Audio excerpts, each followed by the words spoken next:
Hello, my name is Alan, and tonight I'm facilitating the fifth and final session of our series of Fate of Cthulhu, specifically The Rise of Nyarlathotep. Pronunciations differ. This game, as most of my online games has been organized as part of the Gauntlet RPG community's monthly games calendar. If you don't know about the Gauntlet, please search Gauntlet-RPG and you will find us and what we do. Want to know more about the Gauntlet? Please look back at earlier introductions in this series, or indeed the first session of most of my series. We have reached the point, the finale, where Fate of Cthulhu is structured around a series of events in the timeline, and our heroes have reached the point where they have done all they can to influence the rise of Nyarlathotep. Now all that remains is that very rise itself. And for reasons we won't bore you with, we have one player who couldn't make last time and again couldn't make tonight. So we're continuing without them, but they are going to be a significant part of the backstory of how we get here, because we are setting this rise not in 2028, which was the place in the timeline where it was supposed to happen, and from where a time traveler came back to warn humanity and try to head it off. We are placing this in sometime in late 2020. So all of our events have been timed in 2020. So it appears that the rise of Nyarlathotep, because of the actions of the characters, has been brought forward. Who knows why the Great Old One has made that decision, but it has. And so there's a several month gap between where we left event 4 and where we're picking up today. So let me shut up. Sorry, my pronouns are he, him. Let me shut up and ask our players to introduce themselves and tell us something about their character. Can I start, Lowell, by saying, say hello and tell us something about Nessa Al-Gumari? So my name is Lowell, pronouns he, him, and I'm running Nessa Al-Gumari, pronouns she, her. And she is a special effects specialist, practical effects specialist, who has gotten deeper and deeper into this, and is our sort of MacGyver engineer who is focused on just luck rather than buying any more stunts. In the course of this, I did change my relationship. Given that it was tied to Quinn, I have changed it, and I think this has to come true in this last few months, is my relationship is I have to trust that Rook knows what he's doing. Like, there's no other certainty. If I doubt that Rook knows what he's doing, then I'm going to lose it. So I've got to trust him. So that's my character. Thank you. Moving along, Will, tell us why Nessa should trust that Rook knows what he's doing.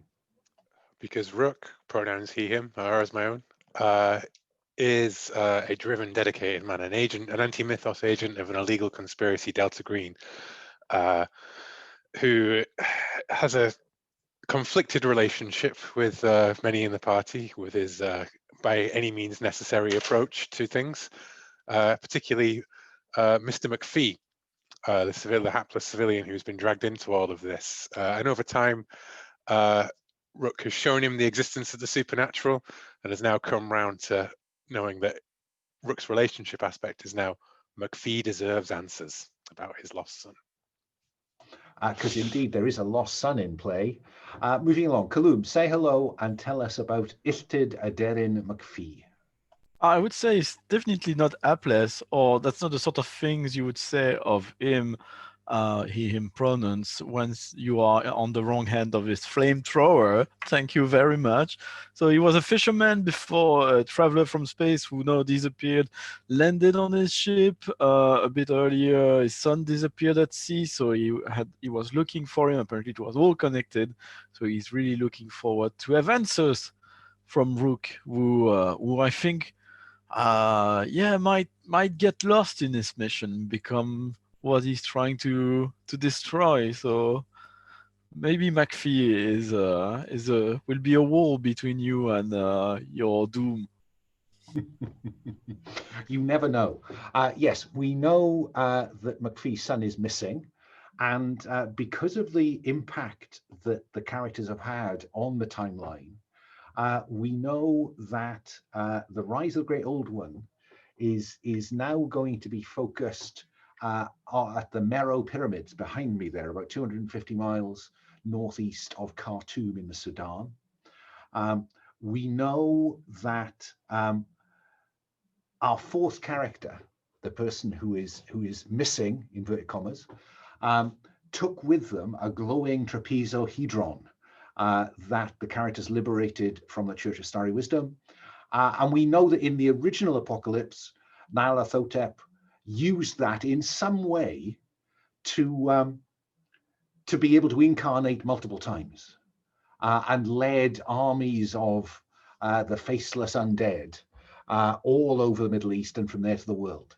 What we now know is because Nyarlathotep doesn't have it, and if it can be kept out of its hands, then there can only be one incarnation of Nyarlathotep on Earth at any one time.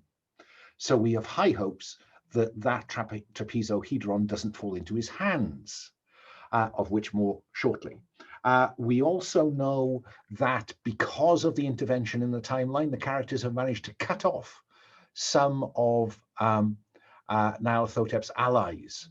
So while in the original Apocalypse there were Shoggoths and these faceless undead, neither of those, we believe, are now in play because of the efforts of the characters. So the only aid that we expect Nyarlathotep to have is from the Elder Things.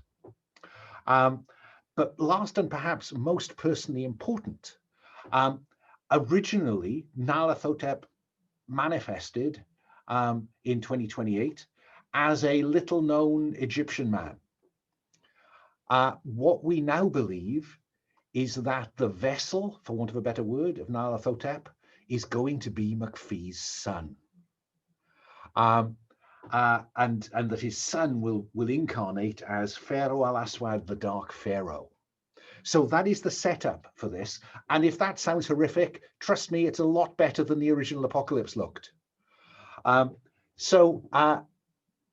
Avery Quinn ran off with the trapezohedron because the characters were trying to keep it away from them, believing them. Well, you tell me, Nessa, why did you want to keep the trapezohedron away from Avery Quinn?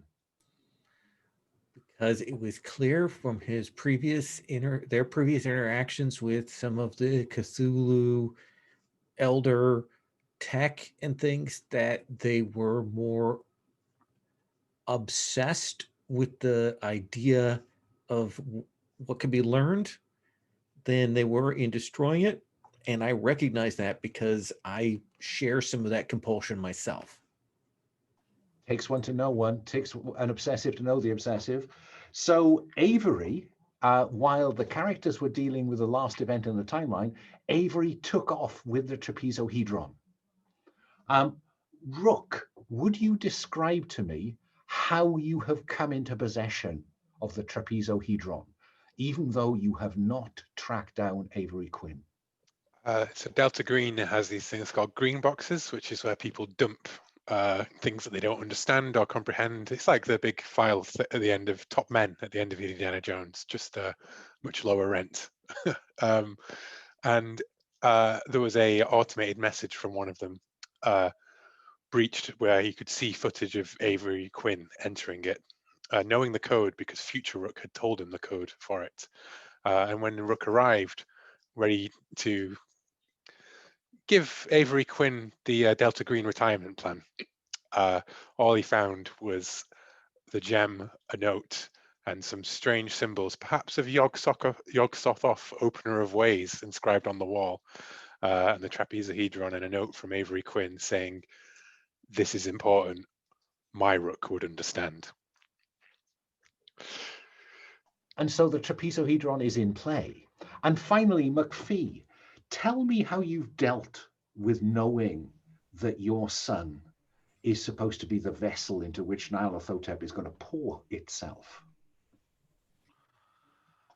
I think McFee is combination of denial and being convinced that he can stop it. If it's really what's supposed to happen, he will throw himself between whatever threatens or controls his son, and will put an end to it.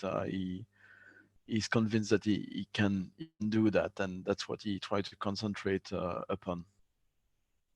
Thank you. The other loose end that we do need to consider is that nobody checked, actually, when they woke from their trip to the Dreamlands last time. But there was equally no sign of Hassan when Avery Quinn went missing either. So Hassan is in the wind as well, just so you know. And none of your efforts have managed to track him down in the interim. All your effort was focused on Quinn. So we have a love letter for whoever ends up with the trapezohedron, which at the moment is Rook. So Rook, do you want to read us the love letter and tell me what you're going to do? Have a quick check to see whether anybody else raised their letter too. Ooh, okay, yeah. The love letter. So we tracked down Avery Quinn and the trapezohedron, but it compels us to study it in an effort to understand at least some of these questions that we have in front of us. What does it do? How can we use it, and how can it be destroyed? It involves a law check against a difficulty of 2, and there are. Shall I go into the actual? You just muted yourself. I did. We'll worry about that if they crop up. So I've put a link to the dice roller. I want to persevere with roll with me if we can. I think those are the color combinations that you previously have enjoyed. So we're looking at the purple and green Rook with a difficulty of 2, and your law is currently 2. I mean, I think I'm back at whatever safe house we are at. If any other character would wish to take this upon themselves, they are more than happy to. Does anyone metagamey want to do that? Do what, story? Help you with the law? Well, no, to actually... So this trapezohedron, the love letter, if you do it, you're going to be kind of like bound to it, is my understanding. You know, you'll be able to use it, understand it, and do some of those things. It occurs to me that McFee is capable of doing this with his thing, and Nessa also has a compulsion. So I leave it up to the other players to take this if they wish. If not, I will take it. Khalil, what do you think? I mean, okay, so that's the meta, but in game, I think McFee will grab the thing and throw it against the wall in a fit of rage if he's exposed to the thing. So you can decide to go It would ahead. probably be. I guess it's whether you want to. You know, in character-wise, it would be Rook saying, "We've got this." Quinn says it's important, and then you're going, "Well, how does it work? God damn it!"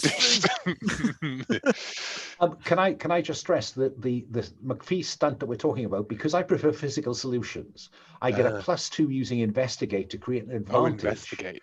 When I give mythos tech or artifacts I have no clue about a kick and risk them activating. So well, in which case, I don't think Nessa read that bit. In which case, Rook will grab McFee's hand and say, like, "Listen, it's important. We only get one chance at this. Without Quinn, we won't have another chance. There's no guarantee. You know, this whole thing was a do-over, remember? All of it. If we don't get it right, if we don't do it this time, we have to find out." And he'll hold it up to the light. So, McFee, do you grab it, throw it against the wall and say something suitably dumb about it in order to roll +2 to create an advantage with investigate? But the advantage is not for me necessarily. No, but you could give it to me. Yes. Oh.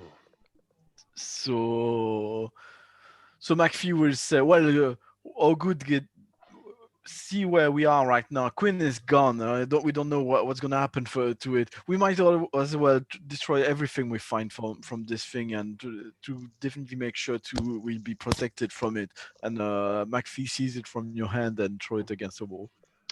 Roll the dice. I think that this is a difficulty of 2. I've set a difficulty of 2 around making this thing work, so that seems fair as the difficulty for creating an advantage. I have to imagine that Nessa, remembering what happened when she tried to destroy it, flinches as it goes flying against the wall. Okay, McFee, what did you roll? So I rolled, my dice roll is -2. Ouch. I love this. What skills was I using? Investigate. Investigate. My investigate is, where is it? It's 2, so I'm at 0. Against 2 means that you are currently failing at -2. If you could invoke something or find some way to up it by 2, or to re-roll, I guess, if you had an aspect you could invoke. Can I invoke a trouble aspect? I'd go ahead. I have no idea how much. I don't know. Indeed not. Spend a fate point. Do you want to re-roll, or do you want to just add 2 to get as far as a tie? I will go for the time. You create the aspect long enough to get a boost, after which the aspect disappears.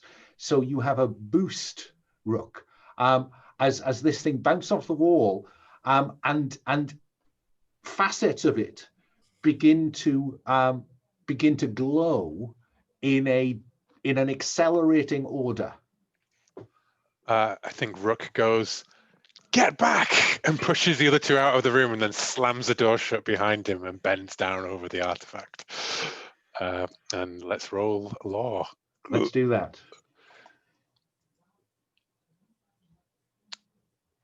Oof. So I'm a -3 on the dice. +2 from mine onto 1, and then +2 from McFee's boost. So onto 1 positive now. And This is then 2. Yes, and then I will invoke. Well, let me just have a quick look back at the love letter so I can see what I really want to do. I definitely want to get a success for style, right? I can get a success. I will invoke anti-mythos agent of an illegal conspiracy. Spend a fate point and add 2 to get to success. Yes. By 1. By 1. So that is I would need an additional +2 to get to success with style, wouldn't I? You would. Yeah, never mind. I'll settle for success. Okay. So what it says is success. Mark corruption each time you ask the GM up to 2 of the questions that we've talked about. Mm-hmm. So what does it do? How can I operate it? How can it be destroyed? Can I ask those questions? You can ask up to 2 of them. Cool. Each time marking corruption, of course. Of course. What does it do?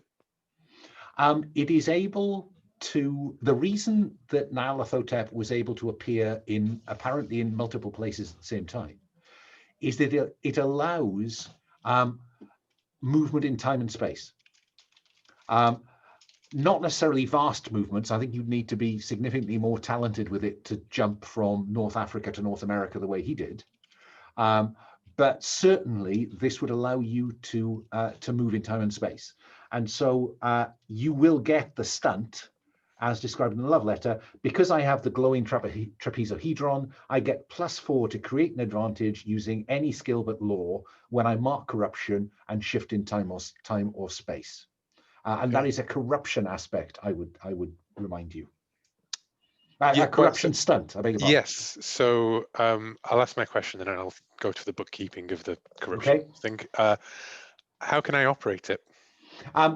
All you have to do is concentrate on what you want it to do. And it will, you think, move you within line of sight, because you can see where you want to be in terms of space. And in terms of time, it can move you to or from a time you have been. Oh, I like that. It's very Okay. close to the corruption stunts I imagined for someone who had been touched by his future self. Okay, so oops, shouldn't have done that. So Go on. I mark 2 corruption for The two no, I mark questions corruption one of those for those. So 1 corruption marked for that, right? for each of those questions. Oh, okay. Sorry, I misread that one. So that's 2 corruption then, right? Yeah. So I mark. Where do I put the corruption? I'm sorry. Well, can you see there's a drop down next Yes. to refresh and fake point? So that Cool. goes from 0 to 2. Okay. If it gets to 4, you clear it and you will mark a corruption stunt. Corruption aspect. A corruption aspect. Yes. Normally that would happen between sessions, but given we're at our last one, if that does happen, it will happen in game. Yeah, I've got ideas as well to do that Okay. immediately. So I take that as a corruption stunt. So I've just yeah. copied the trapezohedron into your corruption stunt list. Cool. And just because in the book, I seem to remember that corruption stunts seem to require you to already have a corrupted aspect to acquire one. Are you okay with that? No, Yeah. no, not when I'm giving you this this thing. Perfect. I just wanted to double check. Awesome. Okay, so I let them into the door and I go like, put it on a chain around my neck. It is quite a big thing. Just so Yeah. you know. Oh well. Okay then. Chain around my neck, or where to put it? Strapped on the front of my in my Kevlar vest, like embedded against my chest. You know. Okay. Nessa. Why don't you get your tactical papoose together and put that on there? That's a. Well, you're good with the crafts, Nessa. I mean, Yeah. Find whip me you a up rubber something. band and you can keep it on your head. I'll just repurpose this fanny pack, I think, is what I'm going to do. Fine. Nessa, how do you know that Rook has been touched by this Yogothian technology? I think it's partially because the optics are a little odd on Rook now. Like when I look at him, there may be like that little like there's a hiccup in the frame rate around him. Great. And I pick up on it, and I'm not saying anything. I'm just keeping my mouth shut. It's okay as long as you look straight at him, but at the corner of your eye, there's just that slight flicker. Okay. What I think I've already told you in the time traveler track is that there is currently an archaeological dig taking place at the location behind me. The chief archaeologist is a certain Professor Michael Lewis, who you met in Antarctica in session 1. And the dig is being funded by, you guessed it, the Church of Starry Wisdom. It may be in decline, but it still has enough money to see it through to the apocalypse. For all we know, that's why the apocalypse has come closer. I guess they took a lot of mortgages and they don't seem to care so much about their budget next year. Exactly. Those 25-year mortgages on lots of compounds around the world are no longer a worry. So that is where we kick off then. So let me ask Rook, where do we first see you then in this? Now we've had the previously and the pre-title sequence. Where do we see you as we open?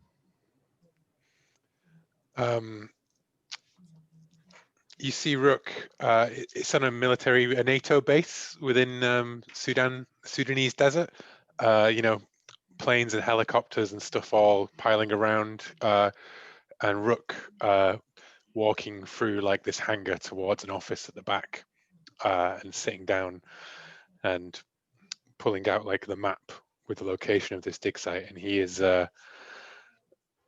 from what he understands, this could be bigger than 4 people can manage. Any 3 people can manage on their own, especially if any of those Shoggoth things got out of the sins. And he is essentially going to try and get a on-call air cavalry.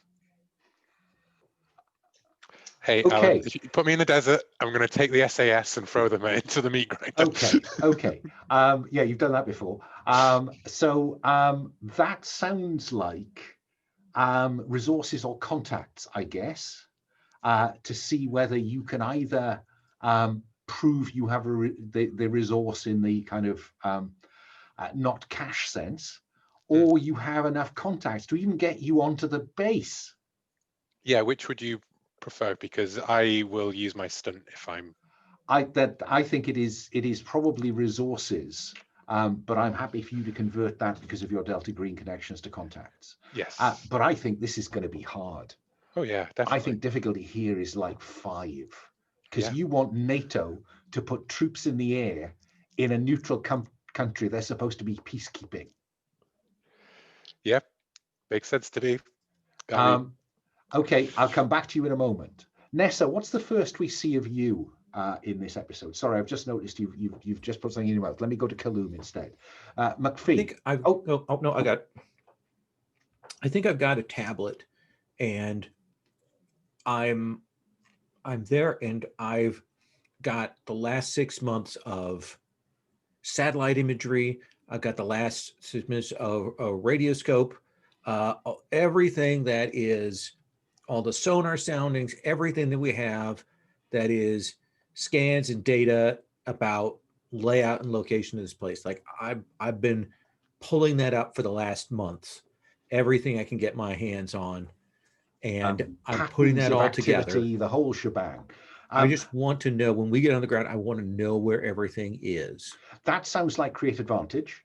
Mm-hmm. And unless you tell me different, it sounds like investigate. It does feel like that. Unless you're buying this or stealing this, or I don't know. Let me see. No, because if I've probably stolen it, but I'm going through it. So, oh, good. Political. I'll go ahead and make my roll. Okay. Difficulty, I think, is probably getting all of that data. I think difficulty is 3.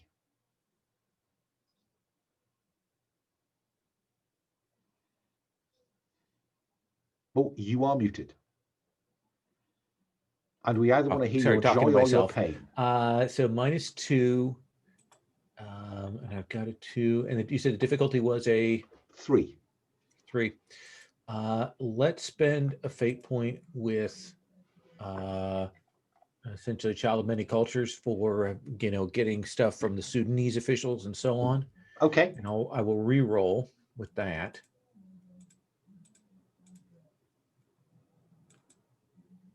Oh, worth it. That'll give me a 3, and I'll invoke Starry. Church of Starry Wisdom is in decline. Spend another fate point to boost it up to a 5. And mark a resistant success as you do so. Yeah. So 5 against 3, success by 2. Yeah? Yeah. So ordinary success, you create an advantage with a single invoke on it. What do you want to call it? I'm just going to say know the layout. Are you going to put that in, or shall I? I'll put it in. Oh, great. Thank you. Okay, so we have know the layout with 1 free invoke on it. McFee, what do we see of you?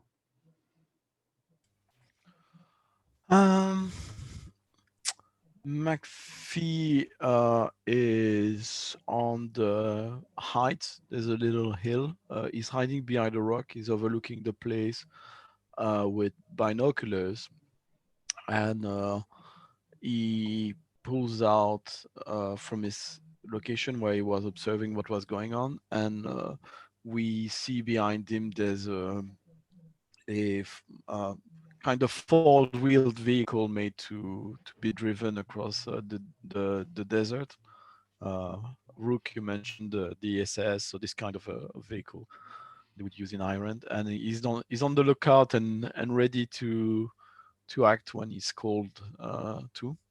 Okay, so I'm seeing a large wheeled kind of dune buggy with lots of clearance that at some point we have to see take off at the top of a dune. Fine. One thing I can tell you is that you can't see it in the view behind me, but about 100 yards that way, that way, sorry. There is a reconstruction of one of these pyramids and its frontage, and it is the tourist center. And I will note, in terms of just what you picked up, Nessa, that there is a steady stream of tourist buses, heavily protected tourist buses, given the slightly fragmented nature of Sudanese politics. But lots of tourists coming and going. Rook, let's see whether you can convince Colonel Danvers that he wants anything to do with this at all. Yeah. Rook knows that this is a huge thing.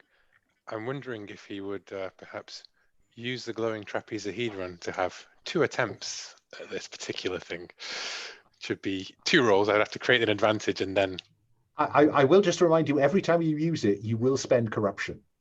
Yeah, I've got another 2 to go before I fill in a corrupted aspect. Okay, so because you've tried and failed, you have created, you're going to try and create an advantage of +4 using law. Yeah. Yeah. Isn't it not?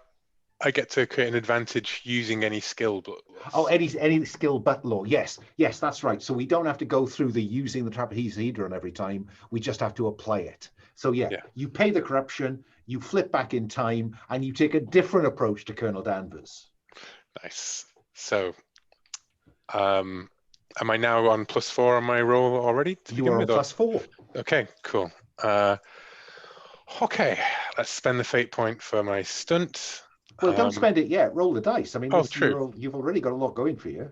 Oh, but I have to. You have to beat 5. Yeah, I have a 0 in Reese. You know what? That's a good point. You're right. I'm overthinking it. Easy to do in fate. That is a +3 on the dice, +4, 7.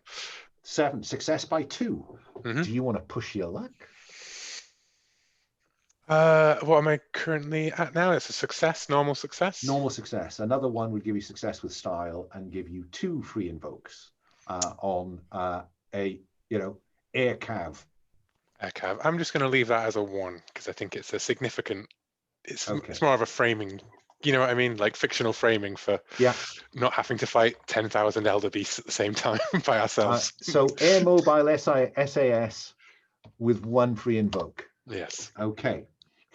Who'd have thought it? So, Nessa, you've got all this information. Rook is off trying to convince some Brits that they really should support this yank. What do we see you doing next? I'm making up disguises because this doofus has already seen us. So I am prepping essentially quick disguise kits for all of us. This is my specialty. I can do this with crafts. I think would be the most appropriate for this. So I have a pretty good deceive as well. Okay, I think I'll go with, I think deceive is probably, it's do crafts, and it will be an advantage when other people try to use deceive. Yeah. Yeah. So I think that's perfect. I think difficulty here is not high. I think we're looking at a difficulty of 2. You've got all the time in the world to do this. So that will be an 8. That is success with style. Yes. And so you will have disguise kits with 2 free invokes. Yeah. For the team. Okay, then I think I'm probably going to have you cut to, I think we then flashback actually to the safe house in Khartoum, where you've been planning this, given what the information you now have at your disposal. So, McFee, what kind of questions are you asking? So, just to be 100% sure, repeat to me again. When do you want me to drive in with the buggy in the middle of the camp?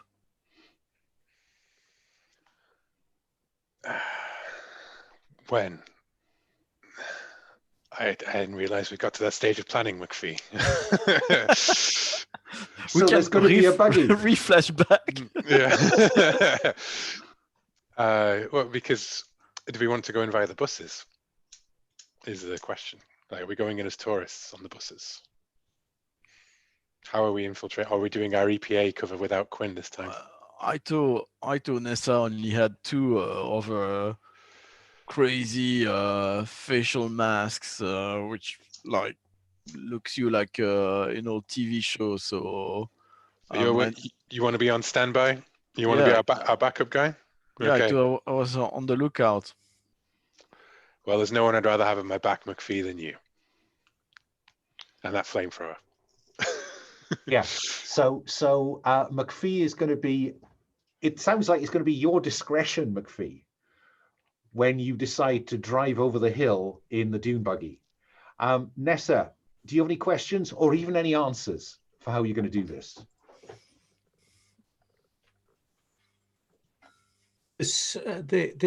There's got to be a supply team that brings in goods, things like that. Does all of that kind of stuff.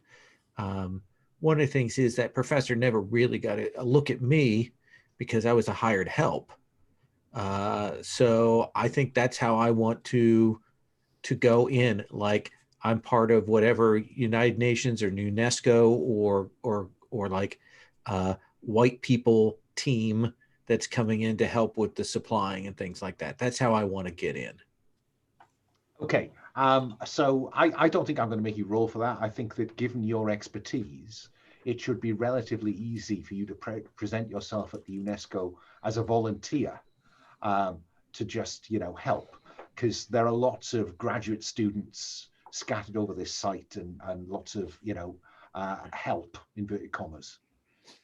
Yeah, does that suit? Yeah, absolutely. Okay, Rook, that leaves a question of because we're going to see Nessa first, I guess, on the site, maybe tinkering with a generator or something. I don't know. But what are we going to see of Rook? Because I will remind you that you know precisely from Avery's notes when the stars align. And Yes. It's at noon on the day. Yes. Rook is going as exactly who Rook actually is, which is the CIA officer. And he is, just going to go in there with the whole American kind of like site of interest, possible ISIS in the area, who knows, like making sure that an attack doesn't come on these tourists, etc. He is going as his American embassy attache disguise, Okay. which everyone knows is just CIA. Yeah, of course it is. Yes. Fine. So again, you have those credentials. I don't need you to roll for that. I think simply showing that to the director of the visitor center will get you on site and give you a chance to look around. So let's go to Nessa again and ask. We see you tinkering with a generator or something. Busy archaeological dig behind you. Lots of locals who are employed for the labor. Lots of academics, grad students and the like, doing other work. Tents, tables, sifting finds, all that stuff's going on. What do we see of Nessa in this context? What's she doing? She is moving around, working to figure out where we're not being allowed. That's I've got all the maps and things. I essentially, I'm taking the temperature of the site and where things are barricaded off, where I'm warned away from. Those are the places that I'm noting and marking, and highlighting on a map that gets sent back to Rook and McFee. Okay. Can you see over my shoulder here? There's an entrance into the base of one of the more complete of the pyramids at Meroe. There is quite heavy security on the site to protect the site from anything that might go amiss. But there is a concentration of security there. And there is a kind of badged in, badged out approach, and you see more the kind of some of the senior archaeological staff seem to be working in there rather than the laborers and other people. Then I know my next step, and my next step is to acquire badges with these sticky fingers. Light-fingered Nessa Al-Gumari, our gentlewoman cracks person. Right, then that is a simple question of burglary, I think. Okay, let's roll with this. Oof, I'm going to... Sorry, difficulty, I think 3, I should have said.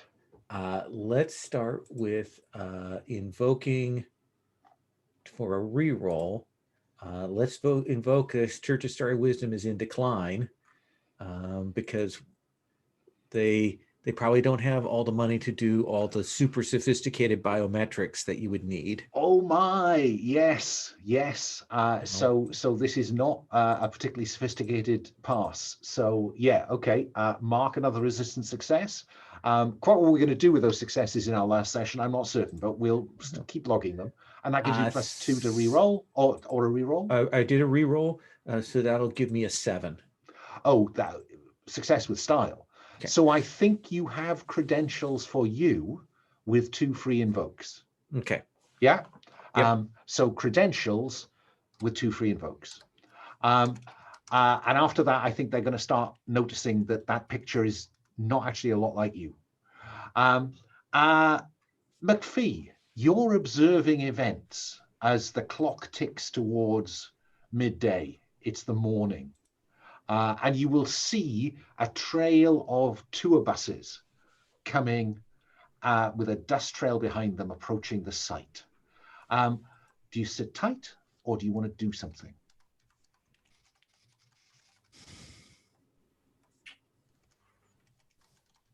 I will sit tight. Okay. Tourists or sacrifices? Very good question. Rook. The director has spent the first 2 hours of this morning showing you around the visitor center, explaining, there's the emergency exit there, emergency exit here. And you will notice around the entire site, we have significant security in place. So, I hope that reassures you. And indeed, the cultural department at the US Embassy. This is all very, very reassuring. There's been a lot of interest from unexpected parties about the local heritage. He leans in close. Some of our intelligence sources suggest that insurgents might wish to come here, and it's not a strategic win. You understand? It's not a position for strategic purposes. It's cultural. It's winning the war of the minds and words. So you think that some of them may already be on the site? Perhaps. How do I tell? And he says, there's an expedition here, right? Professor Gray, was it? Professor Lewis. Lewis, yes, Lewis. Yes. Yes, around not here at the visitor center, but around the pyramids itself, themselves, yes. Yeah, new people. Usually that's the way in, the weakest point in any established situation. Well, I mean, they hired and brought in most of the labor, and they've dealt with all the security on the dig site. Well, perhaps you could give me an introduction. To Professor Lewis or to his security people? To his security. Well, what would I need to go to the dig site? I understand. This is all within your remit, the entire dig site, the entire. In theory, yes. I'm responsible to the government's cultural agency, and I'm partly paid for by UNESCO. So there's nowhere on site that you wouldn't be allowed, correct?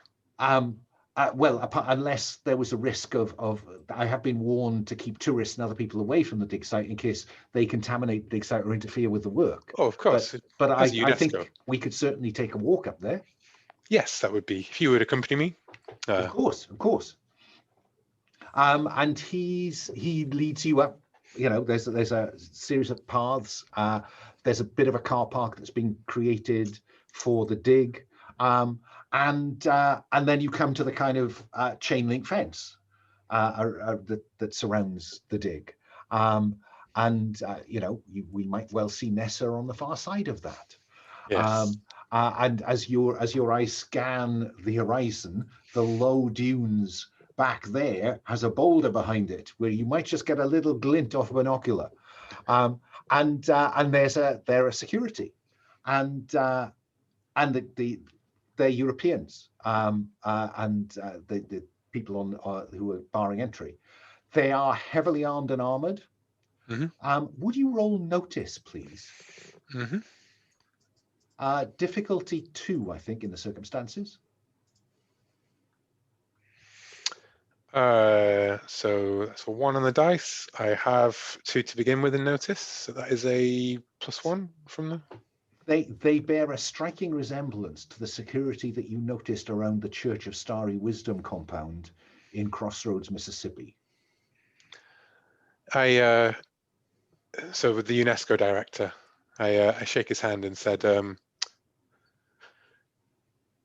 you know, perhaps I could just borrow your credentials for the moment, or if you want to come follow around with me, but I just need to speak to some of these gentlemen and take a look around. You don't have to come in. You know what? Actually, no, Rook would not do that. He would not try and protect this hapless person. I take it back instantly. He uses this person mercilessly and says, you know, you're going to get us through the gate. We'll walk around. I might speak to some people. You'll vouch for me. We're using your authority to basically be on site, poke our noses in, and I would like to, you know, use my time to kind of investigate what's going on. Let's say that. Oh, I'm slightly worried. You all went dark then for a moment. I have worries about my computer. Let us say that Dr. Aruban is now a situation aspect in play. And no free invokes, but he is there. And so you are looking to get on the site. I think that is going to take some kind of roll to see how this goes. So how are you going to get past the security, Rook? Well, I'm with Dr. Arabank, who exactly. has full authority. And you are free to invoke him. Yes, then I will do. I will invoke him. Well, first of all, is this convincing, provoking? What approach are you taking with these guards, these armed guards? I mean, I would argue that the entire thing is a deceive, really, ultimately, at the end of the day. I think it is. So I think difficulty is... No, I'm going to make difficulty 4 here, because they are not letting people on this site, and you are not a face they recognize. Ooh. Dice be with me. 6 is a light dice, isn't it? Oh, so it is. I beg your pardon. So it is. Sorry, I glanced I was like, didn't check. Oh shit. So plus 3 on the dice, +1 on deceive is 4. Yeah. So you are currently tied. Will you spend a fate point to invoke the good doctor? Tied is a success, though, right? Tied is a success. So you have you succeed at a minor cost, which is they are watching Rook. Okay. Right. So watching Rook is in play.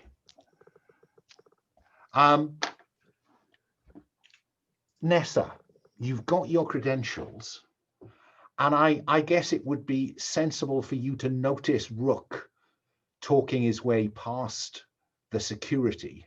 So, you know, they open the gate and in he comes, and they close and secure the gate after him. What do you do, Nessa? Do I have a sense of where security is managed from? I don't see why you shouldn't. Let's have you. Do you think it's notice, or I think it might be notice, because I'm not sure that it's a single place. I think it's spotting who's in charge. That seems fair. So I'm going to roll with that. Difficulty 3, I think. Okay. My -2. Notice is a 3. Let's take it up to a tie because I'll take my know the layout, the free invoke off of that. Fine. So that will get you to success. And you spot a large, crew-cutted blonde man who seems to be, he's often kind of talking on his comms. And he's often going to people and giving them instructions, and they go over there. So it looks like there is a single operative who is in charge. I want to move past, use the phone to kind of clone check his frequency. And then I want to spend the next little bit of time figuring out how to jam comms for their frequencies in the area. This sounds like, create an advantage using crafts, I think, because crafts covers all this engineering stuff, doesn't it? It does. Don't you just love that? I do. Difficulty, I think, is 3. Okay. Well, I rolled 2 6s. So if this were PBTA, it would be in great shape. But that still gives me a 5. So I'll get one success on. Fine. So I think that is a free invoke on jamming comms. Rook, where do you want the good doctor to take you? Well, I think I would like to investigate to identify particular, as we are walking through the site, we're overlooking, the individual people, the dig itself. I think I'm keeping an eye out for any familiar faces. I can think of a couple, Hassan, the Reverend. It's one of those, I don't know what to look for yet kind of thing, but I'm looking for it. Okay. So this sounds, I think this is probably create advantage again, to be honest. Who's here? Yeah. So you can, or you want to ask me questions about who's here? To ask you a question, not so much about who's here, but like what stands out here, what's odd to my eyes, or because I know that there are Starry wisdom around, and I know that they're there, but more like what's of interest, the sites of interest here, kind of. Okay. So I think that's probably difficulty 3 with investigate then, as you wander about. Spending the next 40 minutes with, Dr. Ruban talking, pointing this out, pointing that out, while you ignore what he's saying and focus on what you can see. Yes, entirely. He's describing the rich history of the site, and I'm just. So, what did you say the difficulty was? Difficulty is 3. Okay, well, I got a -5 on the dice. I have +2 on investigate, but I dropped my investigate to get my law up. So that puts me on a 3 so far. I need to re-roll, don't I, really? I will invoke. You might ask that. I couldn't possibly comment. Yeah, I'm on -3 at the moment. I'm on -2 at the moment. That's no worse than -1. Yeah, it's true. I'll re-roll. I will invoke is there any point in doing resistances, really? The last one? I think we should, because I would quite like to know that all things in the end, where did we end up? Yeah, okay, cool. Well, I will invoke Antarctica is old news, because I have encountered some of their equipment, guises, and the people before. Fine. For a reroll. Can't be worse than this. There we go, tied on the dice at least. So difficulty 4, correct? Difficulty is 4. Yes, and I have a +3 in total with my stunt, and I will spend the free invoke on the quick disguise kits to be completely unrecognizable while I go about this. Okay. So that puts me at a +1 now on top of everything. So success. So achieve your goal, see what you do next. Yes, you spot a number of faces you remember from Antarctica. Professor Lewis, Dr. Worth, who is his assistant, doing some of the technical stuff, and a number of other members of that expedition appear to have been repurposed into the Sudan. Yeah? I do not see, say, Hassan or anybody So, as in, Yes, is there anything? you do. I do see Specifically, there is Hassan laboring in a trench. You see Rook. Let me cut to McFee. Yes. McFee, as you are observing, so we see the view from the binoculars. They scan, they focus on Nessa, then flick across, focus on Rook. And as you're focusing on Rook, he turns and he looks in a particular direction, and almost inevitably your view is drawn there. And there in a trench, digging the trench out, is your old friend Hassan. What do you do, McFee? Oh, you are muted. Can I tell if Hassan looks hazy, like possessed, or does he seems to have... You're looking at him through binoculars from 100 yards away. I think that's asking a lot. Okay. You can try empathy. Difficulty will be 5. No, I think McFee thinks it's time for him to jump into action. So he trots towards the buggy, gets into the buggy. If I can, I'd like the front of the buggy. There's still a tarp. McFee adjusts his big desert goggles, and he pulls the tarp. And I'd like, I don't know, mechanically it's appropriate to do that, but I'd like a machine gun there being mounted. But if possible, I would have liked Nessa to have fiddled with it so it can shoot while I'm driving. Doesn't have to be super accurate. It's more to make a distraction. Okay. And so I think, Nessa, would you like to roll crafts to see if you have jury rigged a distracting machine gun on the front of the buggy? Difficulty 2.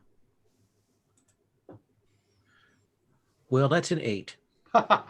So you have distracting machine guns with 2 free invokes, McFee. Great. So it is about causing chaos rather than hitting people. Yeah.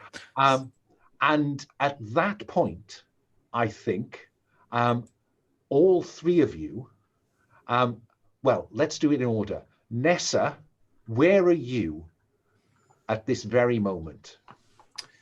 As close as I can get to the base of that pyramid. Like I'm within, if things go down, I can, get past the security, go in, like pretend like I'm getting to safety. Or if things come out of there, I'm near equipment like liquid ox or whatever that's nearby. Okay, so at about 11:30, 30 minutes to 0 hour, that is where we see you. No, 1:45. Let's have the timeline running very quickly. Rook, where are you at this point? You've just seen Hassan. Yeah, I freeze for a second, and I think Rook is just striding towards him. And that is the point at which Rook will notice, streaming up from the car park, a large number of people led by a tall, balding man in a sweaty white linen suit. The Right Reverend Leroy Anderson. It appears that those buses were not going to the visitor center. The buses have disgorged at the site car park, and he is leading a whole column of his flock through the site. And that's when McFee's dune buggy appears in the air over a dune. Exactly. I think that's where we take our first break. It is 6 minutes past. Shall we make it 1/4 the hour, just so we've got time to make a hot drink? Okay. Sure. I will pause the recording and we'll be back at 1/4. We're back with our break. After our break, just as McFee's dune buggy launched itself in glorious profile off the top of a sand dune and is barreling towards the fencing behind the site. And a degree of chaos erupts at that end of the site. People kind of hear the noise, they look, and they see this thing barreling down this sand dune towards them, or towards the site. Rook and Nessa, that's when you become aware that the Reverend Anderson and his flock are singing. I'm not very good on hymns that aren't Welsh, but I believe there's a hymn that runs something like "Take me down to the river, the beautiful, beautiful river." And as they sing, you notice a strange thing beginning to happen to the clouds above the site. They are beginning to form a spiral, because that seems an appropriate indicator of the clock ticking. Nessa, what do you do? Oh, you are muted. How far would you say I'm away from the Right Reverend? Oh, I'd have thought less than 100 yards, 100 paces. He's just at the other side, maybe even less than that, actually, maybe just 50 or 60, 70 yards. Then I think like with the dune buggy going on,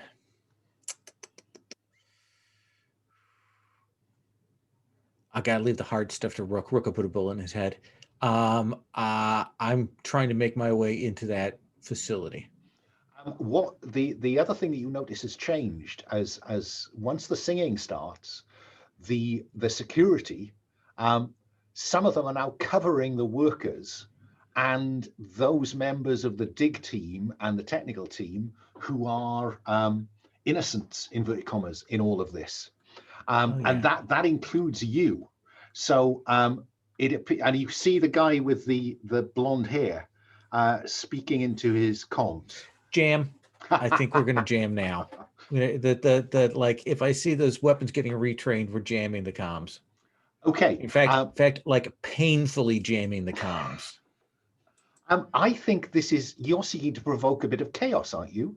Using the advantage that you've already created with your crafts. Or would you like to come at it a different way? Let me think about this for a second. My goal, I think provoke is probably right, because my goal is to cause disruption that will allow Rook / McFee to do what they need to do. So this is, I think it's not going to be difficult because these guys are well coordinated, and when the coordination disappears, you are likely to get a degree of chaos. So I think the difficulty is probably 3 with provoke to create a bit of chaos here. I have a 6 well, without invoking. So what do you know? Using that jam comms free invoke, yeah. Okay. Essentially, handing that off to Rook / McFee. Fine. So there is some chaos in train among the armed guards. Dr. Aruban is running towards the Reverend Roy. I say, excuse me, you can't. This is not an open site. Rook is running right alongside him. He's much more in shape, I think, than Dr. Aruban, so he's in front of him. And as you're running towards the Reverend Roy, he turns to you. He looks at you. He stops singing and he says, "Well, howdy, son." And that's when Rook, like mid-stride, just reaches into the jacket and. Okay, so let's have him shoot. I think the Reverend Roy is a stable single target. I don't think he has a chance to dodge, so I'm going to give you a straight 2 difficulty. Okay, with a +5 in shoot, you would think I would be able to do this. Okay. And I do. I get +3 on the dice with my 5, a total of 8. So big success. So 8 against my 2 is 6 successes. Yeah. So you can apply 6 harm, or you can apply less harm and create boosts. Yeah, you know what? I'll create 5 harm. Mm-hmm. Is that right? One harm per boost. Is that right? Yes. Yeah, and the first boost is shot in the mouth. Okay. Not in the mouth. So I want you to be able to talk to him. I think shot in the head. Okay. I'm very prepared to give him a physical consequence, a moderate physical consequence called shot in the head, and apply 1 stress with the overflow. And the smile does not waver. McFee, you're barreling towards this chain link fence. Through it or round it or? So the idea is that I'm going towards the edge of the entrance, the camp, but just before I reach gun distance, or just the moment when I do, I'm gonna swerve left, go around the camp with the machine gun shooting towards the guard. My goal, the plan, because we all planned that, is to draw as many as of the security staff outside as possible. Okay, well, we already have chaos in place. Now you want to create the advantage. Draw them away. Yeah, so you want to draw them away. No, it's not an advantage. It is actually drawing them away using the chaos advantage. So I think this is more drive than anything else. Yes. Yeah. So driving with aggressive driving. Yes. Which defensive is 3. Drive. We got to use drive. I think the difficulty is, because again, they are well trained. I think the difficulty is 4 for them just to run, or will they stop and observe and see if you are a threat? It starts with the dice roll, right? Yeah. Oh, hey. +3 on the dice. That's 6. 6 against a difficulty of 4 is success by 2. Do you want to invoke the chaos to actually create two more advantages from just that 1? Yeah. Okay. So guards are drawn to McFee. Yeah. So I'm going to put drawn to McFee. And there are 2 free invokes on that, but the chaos has been used. You can still invoke it, but the freebie is gone. Yes, you do. No, you don't. It's a free invoke that you don't have to spend. And the jam comms that created chaos. Create chaos. So there's 2 invokes. That both of them use those invokes. Okay. Yeah. I just want to make sure. Okay. Both the freebies are now gone. But Nessa, cool. That does mean that in the fiction, the guys covering your bit of the camp are drawn towards McFee. What do you do with this opportunity? Running towards that entrance. Make it for the tomb. And the stream of the Reverend Roy's flock are also heading in that direction, singing their hearts out, as Reverend Roy stops to face Rook. I'm just humming. What does it take to kill you, Kentucky Fried Fuck? Have I resorted to the accent yet? So yeah, he's a big man, and he's bleeding from one eye where you shot him. If in doubt, unload the whole clip. Fine, you go for it. You're keeping your distance, because it must be said, Dr. Ruban is still running towards him. You've been shot. You've been shot. Tough. Doesn't matter. Does not matter in the slightest to me. Okay, so Dr. Ruban, I am going to invoke Dr. Ruban as a challenge. Yeah. Much as here, so I think difficulty was 2. Because the Reverend Roy is standing still, it's now 1, but Dr. Ruban is a distraction. Difficulty is 3. Yes. However, is he now an unnatural target? Do you want to close with him? Or I see, no, you're thinking of your stunt, aren't you? I mean, he could just be high on drugs. I don't think you have confirmed him to be an unnatural beast yet. No, I'll shoot him enough times to confirm it one way or the other. Indeed. Yeah. When he has taken enough harm to be put down, I will tell you, at which point he will become an unnatural target. So I got -2 off the dice. I have a +5, so that is 3, and I need to beat. You need to beat this time a full 4 because a Full Ruban 4. is a distraction. You don't mind hitting him, but you Yeah. don't want to waste rounds. What free invokes do we have left on the table? Air mobile, knows the layout, quick disguise. Yeah, I'll tell you what, I'm going to make this really hard for you in a moment by invoking Watching Rook as well. Okay. So difficulty just became 6 as automatic fire begins to ping into the ground around you. Nessa. I didn't have to use the invoke on the jam comms to do what I did. I rolled naturally on that. So that still has that is 1. Still there. Yeah, Sorry. well, then can I invoke jam comms to add a +2 to that? Okay. To make sure that they're not coordinated at this point. Okay, so difficulty is still in effect 4 then. So you've cancelled my free invoke on Watching Rook. Cool. Well, I will invoke anti-mythos agent of an illegal conspiracy.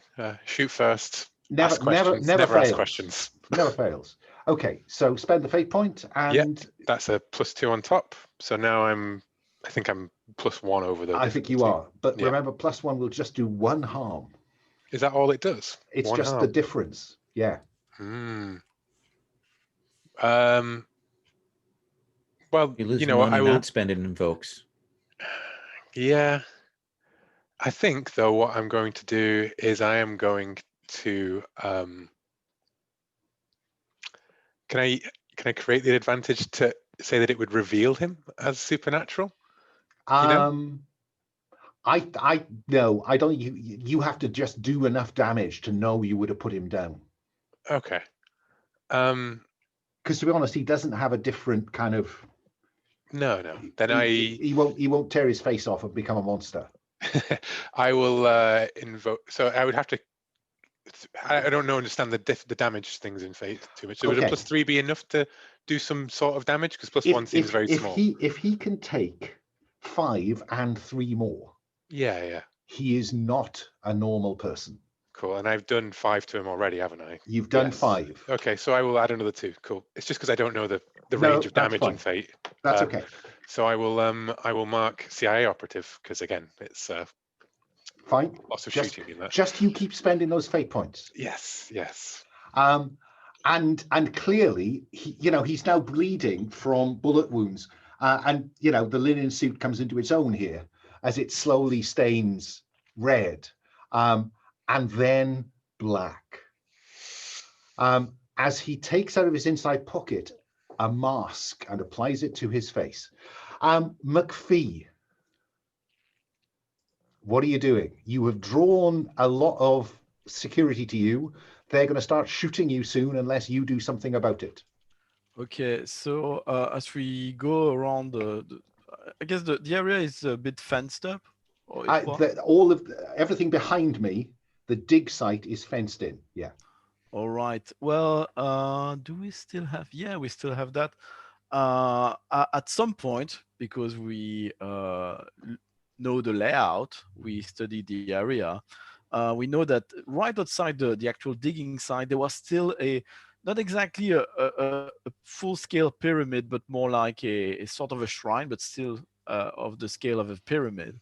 One side of which is just a slope of a pile of rubble. All the sides of which it's a pyramid, but you're right about one side of it. It's got the proper orientation to jump with the buggy above the fence. So McFee's gonna surf, jump above the fence, and the good thing is that the people who followed him, they won't have a mean to cross the fence if McFee succeeds. Okay, so this is I think this is probably difficulty 4. I have to say. I mean this is stunt driving at its highest. All right, so that's 0 on the dice plus 3 on my driving. Can I use the we know the layout thing?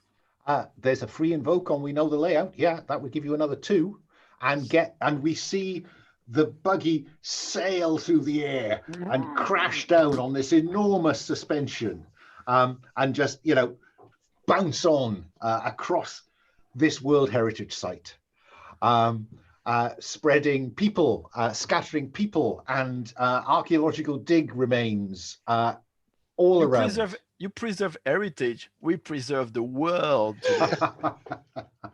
Nessa, you've run towards that that doorway, where there's one guy who's been told to stay on that door, whatever happens. That archway.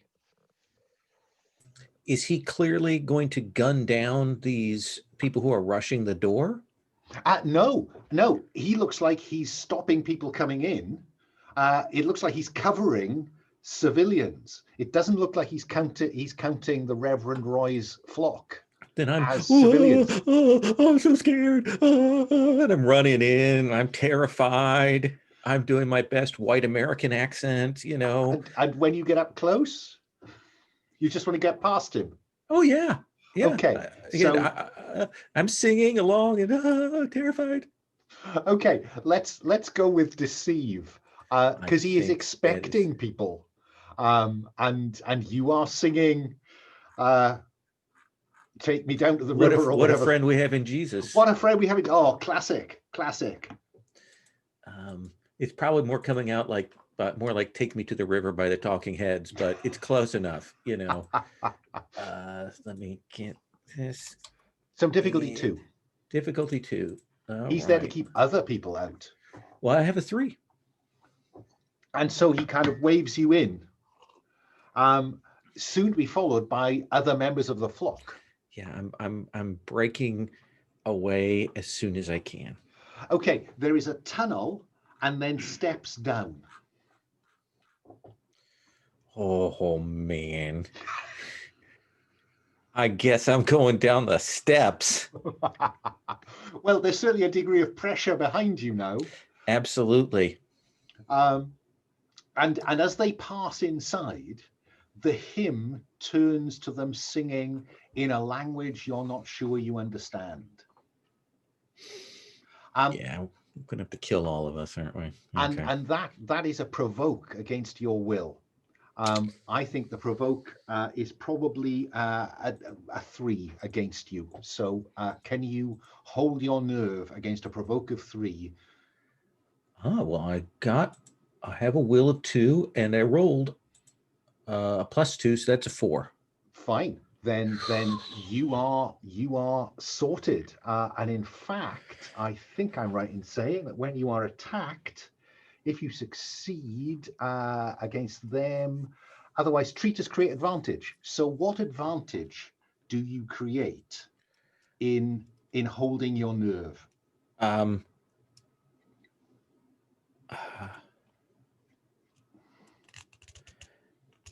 I think because I hear a little bit, I know where they're going. Like I have an echo of what's going to happen. That's in my head. Okay, so prepared or something like that. Yeah. Or forewarned. Yeah. And it does sound like everything that you heard from Avery and everything that Rook has told you about the way that cultists behave. It looks like they are willing pawns of the Great Old One.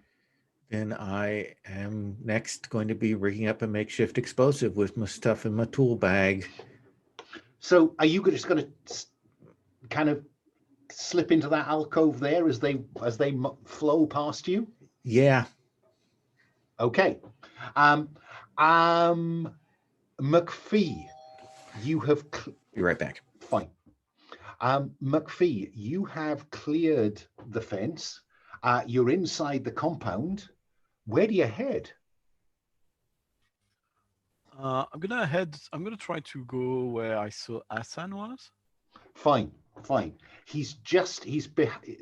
the lineup I have in my mind is that we have Rook, then we have Dr. Aruba trying to see to this poor man's wounds, who's just got this mask out of his inside pocket. About 10 yards behind the Reverend, in a trench, is Hassan like this, because Hassan has learned through his experiences with McFee. And so what are you aiming to do when you get to Hassan? I'm gonna try to stop just next to him and tell him to jump in. The He buggy? kind of looks up at you, amazed, and he says, "No, he promised me I'd never see you again." Well, obviously he lied. Up your ass in that seat. I think this is going to take. That sounded like a provoke, I have to say, McFee. So I think this is provoke against Hassan's will, which we know is weak. So I think his will is 1.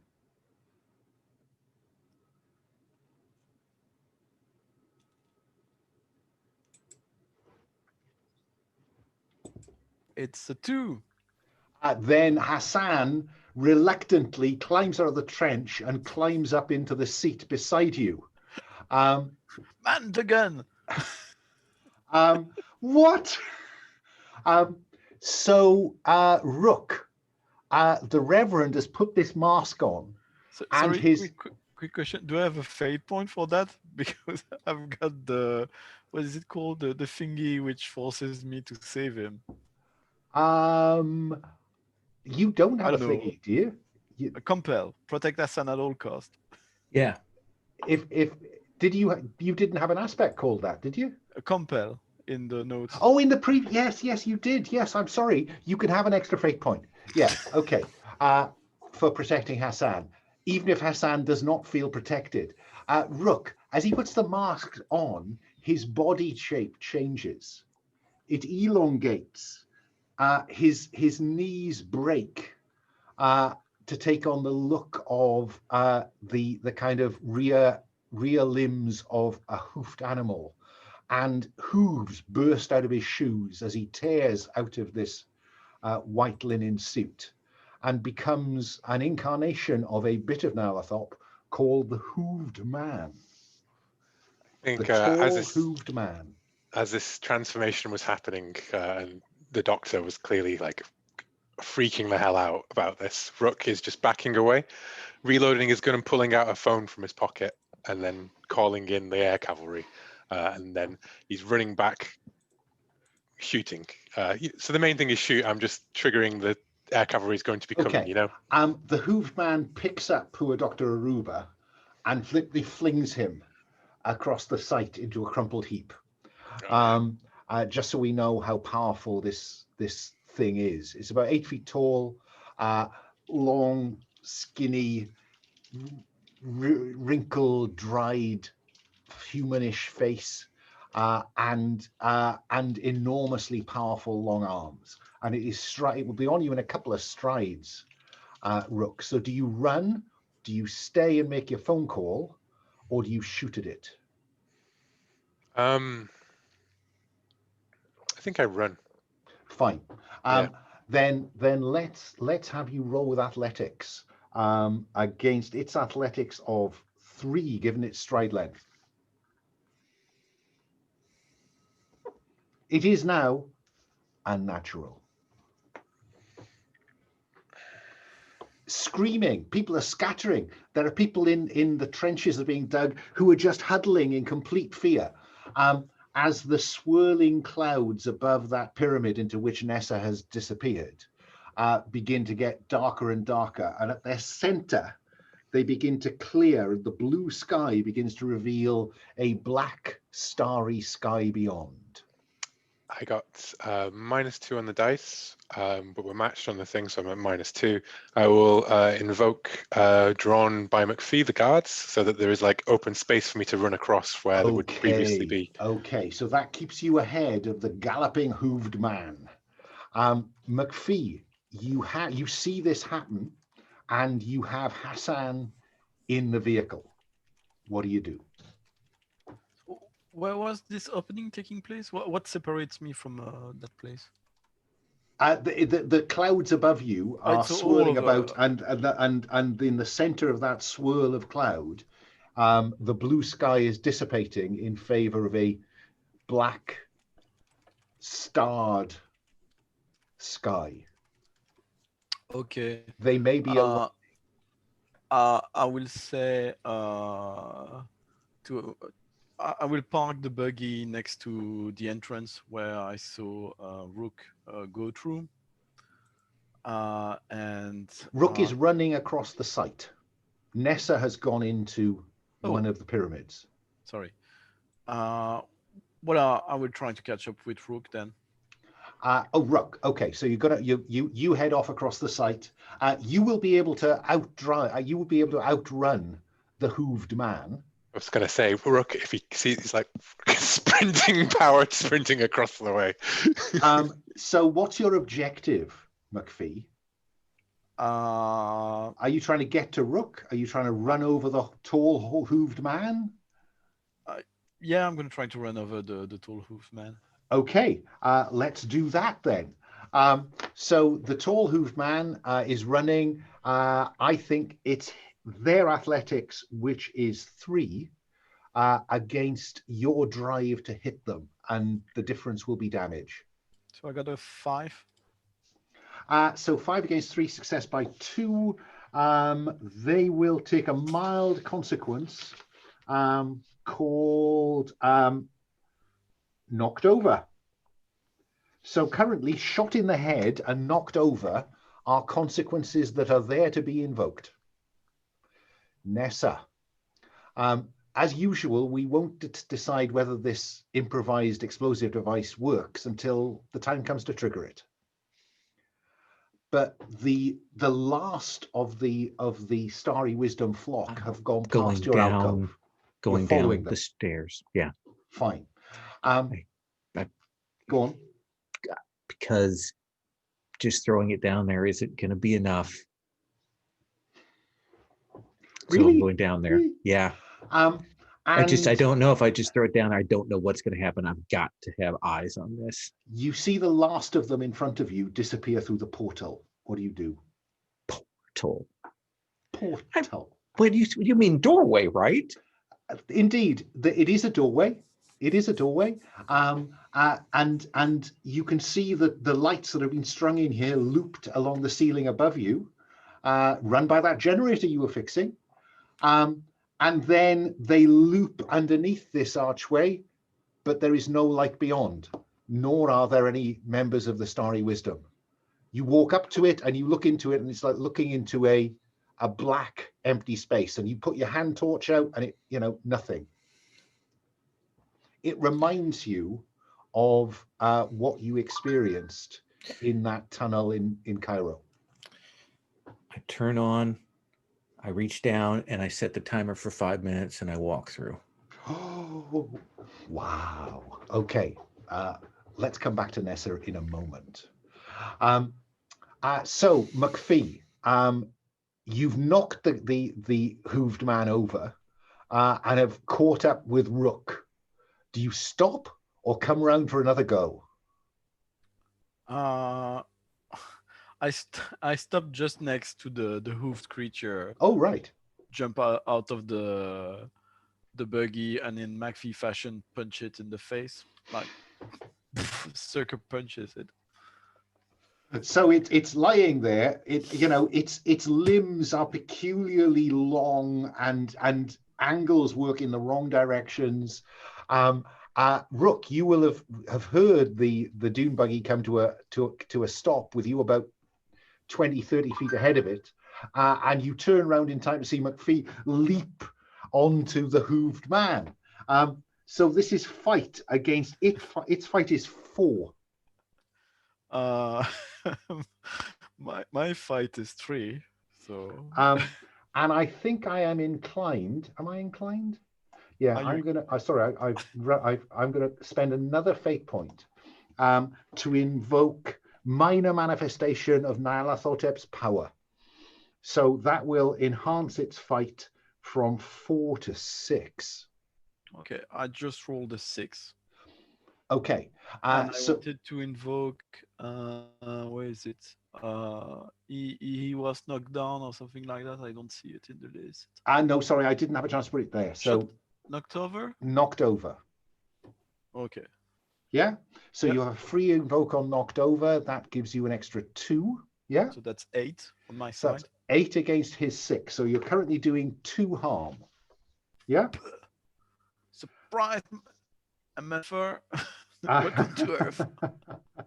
I have no option but to mark a severe consequence called surprised, inverted commas, that a mortal would think it could punch its way out of a great old one's embrace. Rook, what do you do as you see McFee, on top of this thing, just leathering him? Signal for, air support needed, full A10 gunship, or the whole work, the pre-arranged kind of code, reloading that gun and trying to see how I can shoot this thing not to get McFee killed, stop McFee from getting killed. You need to get up close and personal to it. Yeah, I will get up close and personal then with it. Fine. And so you run in, and what do? Don't you have a stunt that's about up close and personal? That is when they're outnumbered. Oh, sorry. So it is. Yeah, but I will. Sorry, the flock have already gone inside the pyramid. That's fine. I will. I think it's a case of like, as McFee, and then as it maybe like shrugs and kind of like unsteadies McFee.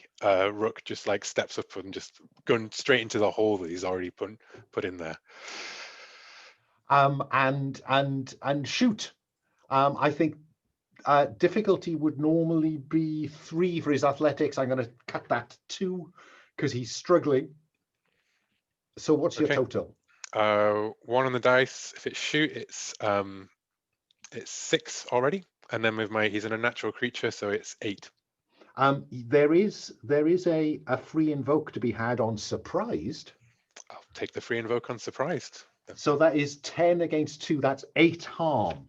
I will mark another severe consequence, which is only worth 6, and another severe consequence. Ooh. To create badly hurt. Decapitated. No, not quite. Not quite. And I will. The other severe physical is mask damaged. Yeah.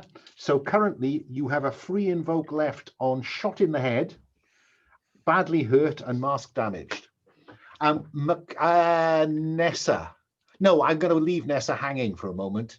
I need to sort this one out. McFee, what are you doing? Rook is firing at its head. What are you going to do? But it's still struggling.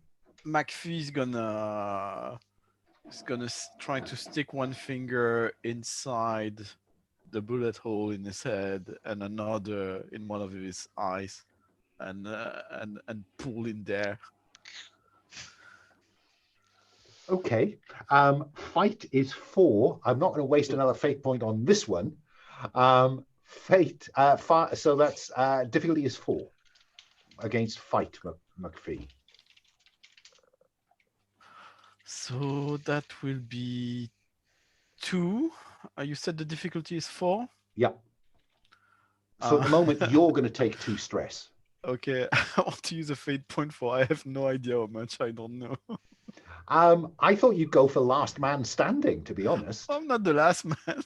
No, but I mean, it's for me, it's indicative of being hard as nails. I don't know. It's just. You also have all of the free invokes on the table. Yeah, you do. So you've got So well, I got clearly I got a shot in the head, which brings you to a tie. A tie. Where is it? Where's the chat? Then there's badly hurt and mask damaged. Oh, mask damage. I'm gonna pull that mask away. Which will turn you from -2 to +4, I think. Yeah. And as you tear the mask apart, it's as though the Reverend Roy becomes a piece of card, and he simply rips in half and crumbles to dust. So the Reverend Roy appears to be off the board. Nessa. Take that, Colonel Sanders.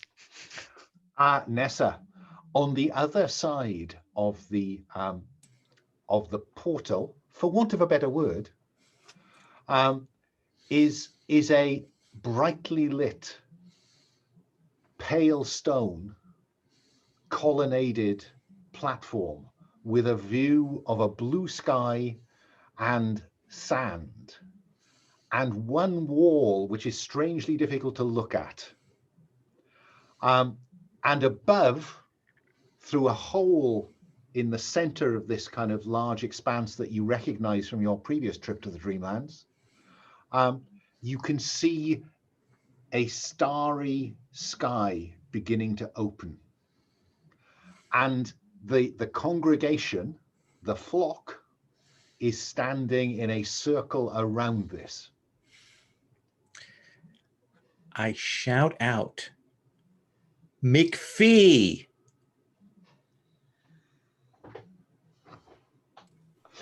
Okay. And I look for who reacts. Okay. So I think this is trying to provoke a reaction, isn't it? I think it is. So I think provoke, I'm going to make the difficulty 2. I'm going to invent the younger McFee's will at 2. So go ahead.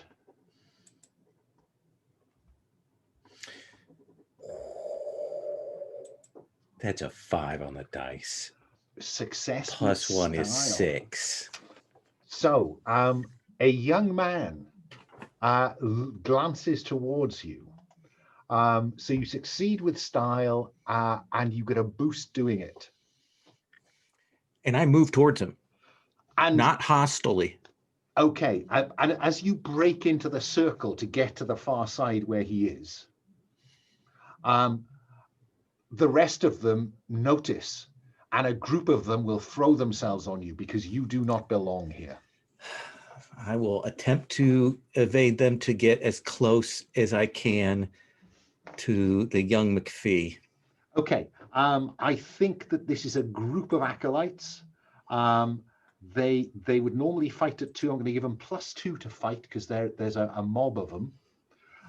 So I think that you need to evade a 4. Athletics to get past them, fight to confront them. Okay. I'm going to invoke. Let's see here. I'm going to spend a fate point to invoke the Starry Wisdoms, sort of their disruption again. Not as many as was planned. Yeah.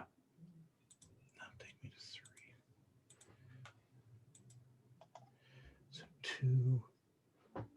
And then I'll invoke.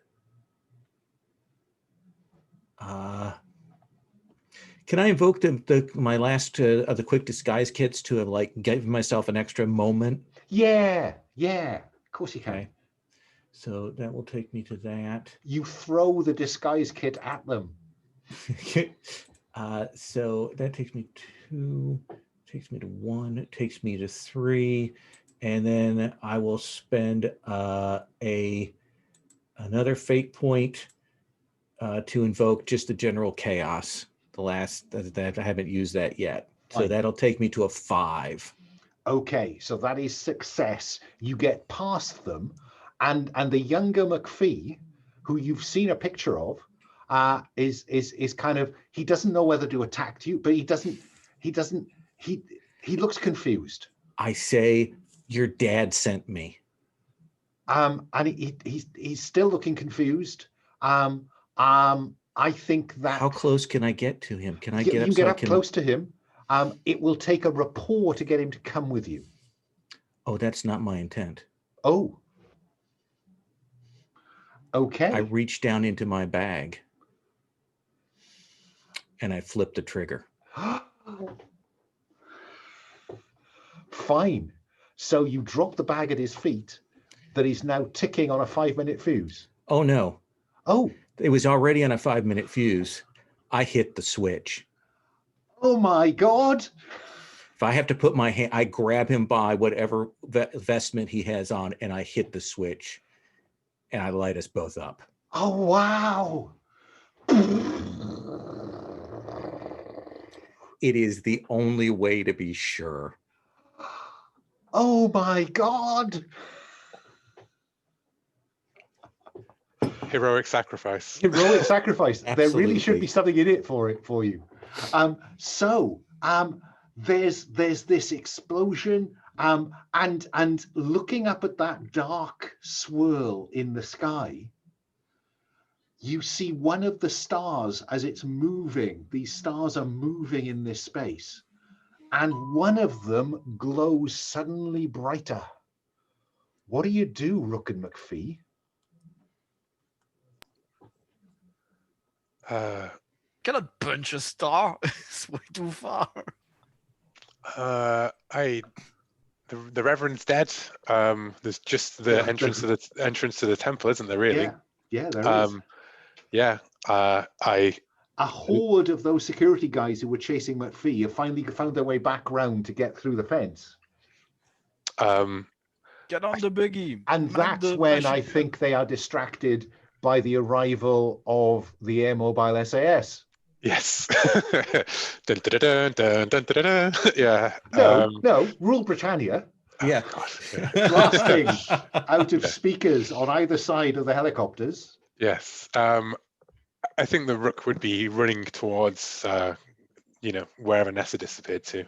Okay. Because this doesn't seem to be over yet.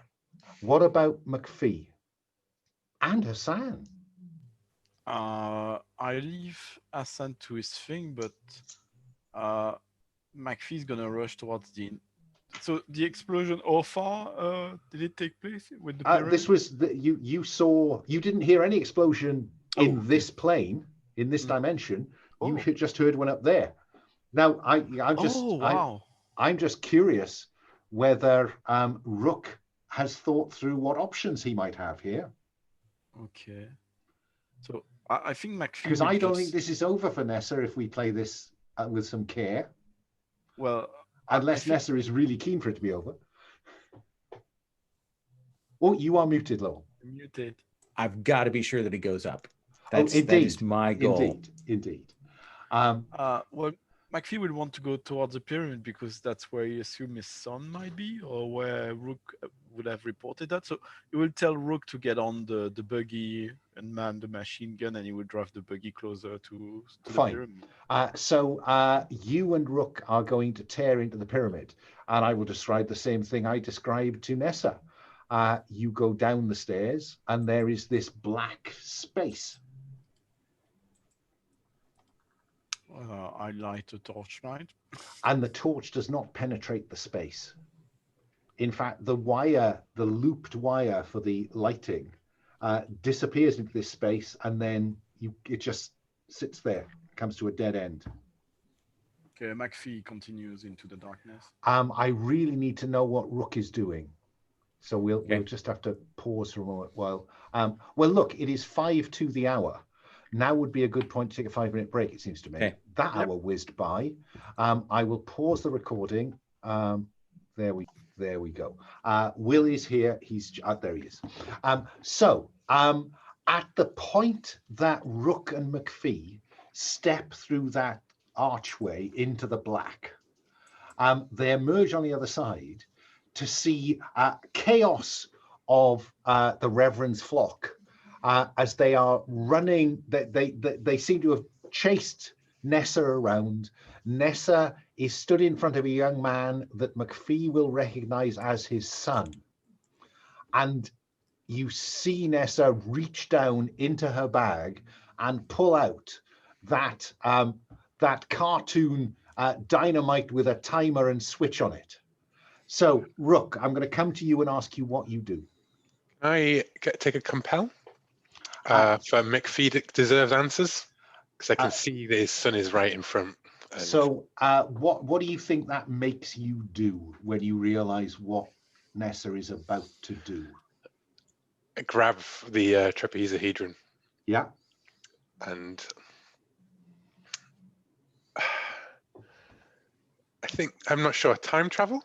Or just teleporting just there in time to just grab the hand? Time or space? I think it's a case of space. As Nessa presses the thing, my hand just goes but it's like time. Maybe it's slightly time and space, Okay. Like it's like. So when we see you appear, she's still bending down to get it. Yeah, after the full explosion's been erupting in front of us, and then it's like. Yeah. So that would mean you increase your corruption by 1. We'll come back and deal with the administration of that shortly. You have a +4 advantage to use, I guess, athletics to stop her doing what she was going to do. Yep. Oh, I got +2 on the dice.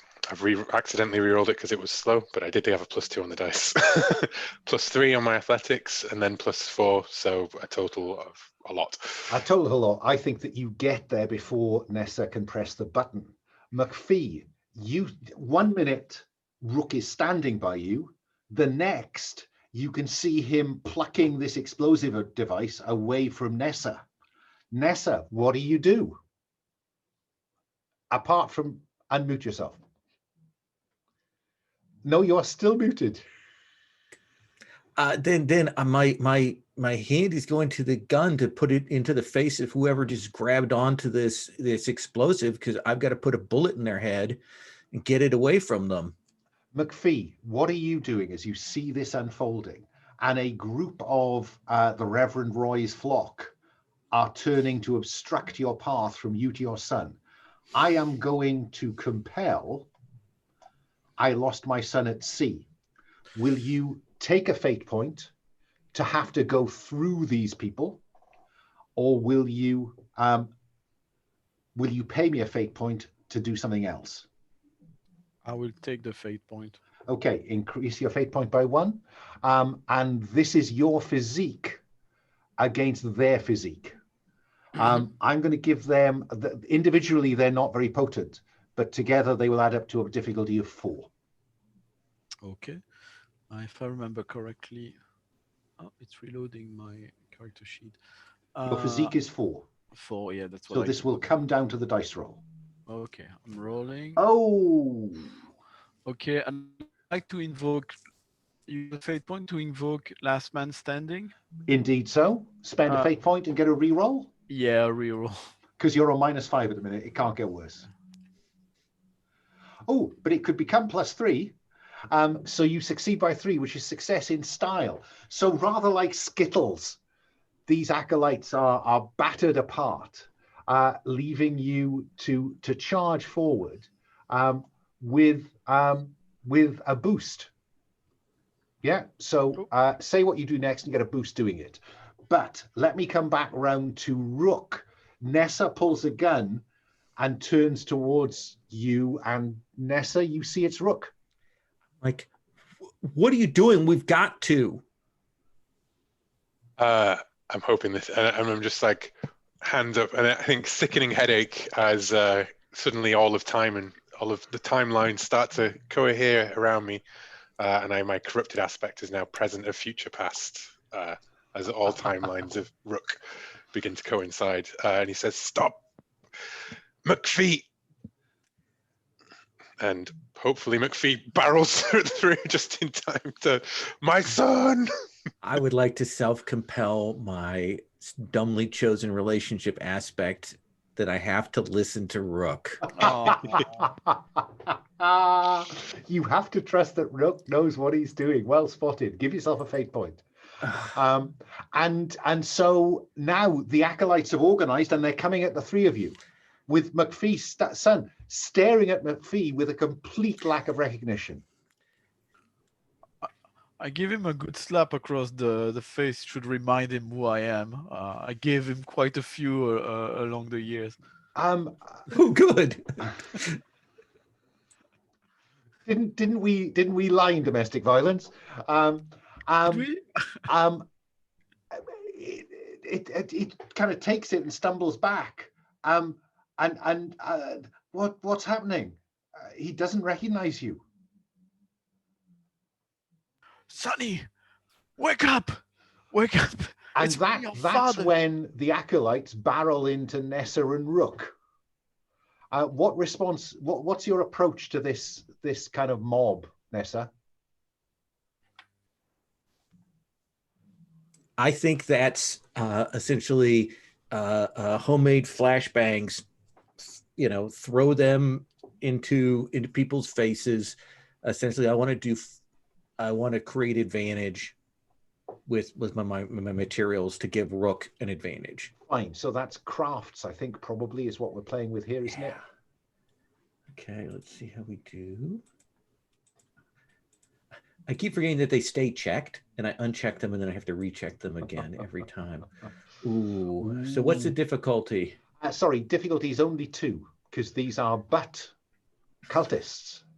I will spend that fate point I just got on the engineer of tricks and take myself down to 2. We'll re-roll that. Oh, that's so better. That'll be a 9. Oh, success with style. So you have 2 free invokes. 2 free invokes on flashbang. Okay, so Rook, they're coming at you, and then the things go off, and but they're barreling towards you. What do you do? I shoot them, as I want to do. And finally, I've managed to engineer the fact you are outnumbered. Yes, of course. Yes, I think it happened with the faceless as well. Oh, so it did. So it did. I think this allows you to roll with shoot, doesn't it? Yes. To attack targets so long as they are in. Oh no, hang on. Where's the trusty firearm? Yes. Yeah. Okay, shoot instead of fight. So we have gun fu. Gun fu, yes. As they kind of barrel into you. Yes. Difficulty is 4 because of their numbers. Okay. Well, I am on 4 already. I will take a free invoke off the flashbang. Fine. To put it to 3. And do we have any other relevant free ones on the table? I'm not sure there's anything in play. No, I don't think so. There may still be a bit of chaos back on the site, but not here now, I think. Yeah, I think I will deal 2 harm and exchange 1 for a boost, or an aspect even. It's a boost. A boost, yeah. And that's free for everyone to define? Yeah. First and you use the flashbang, right? Yeah, I used 1 off the flashbang. Yeah, one off flashbang. So that and what do we see? Because I need to see a bit of gunfu action. I think I think like this. One of them's running up and he staggers through, and then you just see Rook just like leaping, flying kick to the face, and then just bang, bang to 2, just clatched on the floor. Another guy comes in to punch him. He shoots him in the stomach, and then it's just like grabbed by another guy who grabs his arm, stopping him from murdering anymore. Fine. Well, that's the group that was coming. That's one of the groups that was coming at you dealt with. Nessa, there is another group who are following up. What are you going to do? Because McFee, I think, is still shaking his son and getting nothing.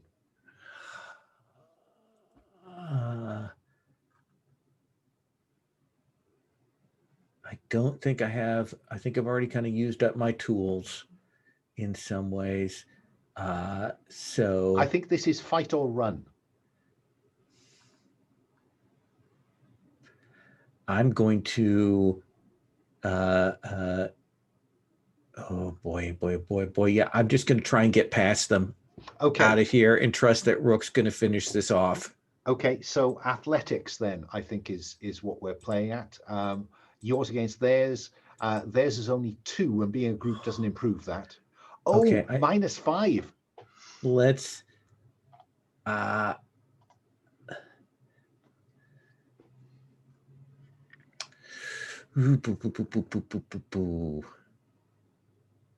I'm not sure I've got anything good to invoke on that. I might whisper timeline aspect. Oh. Could you not also use my boost? Is that? Oh, that's yeah. true. I'll use your boost to re-roll. Yeah. Of course you can. Okay.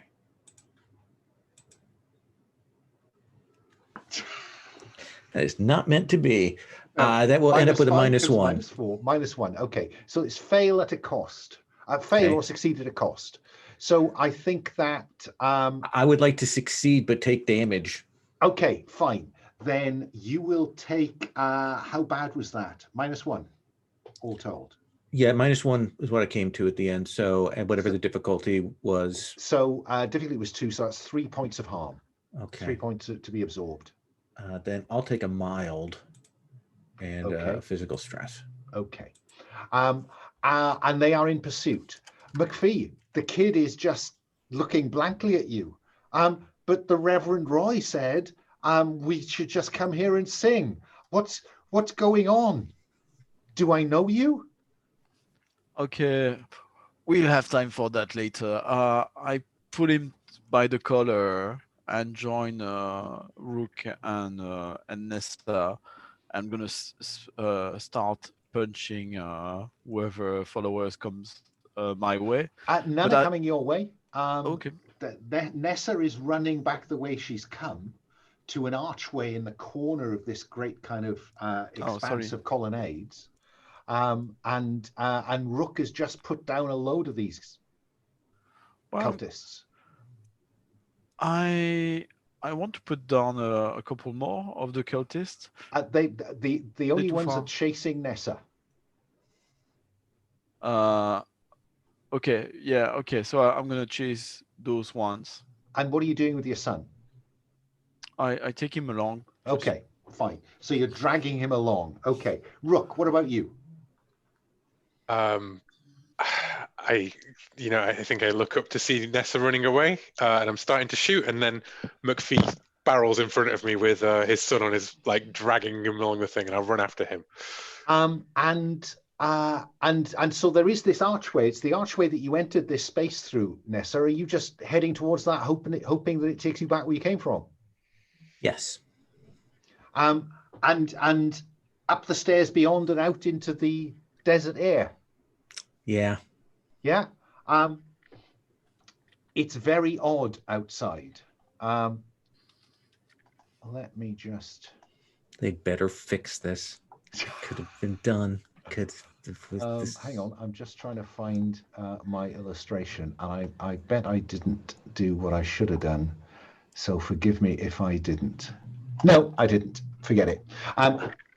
Imagine the scene behind me, but in pristine condition.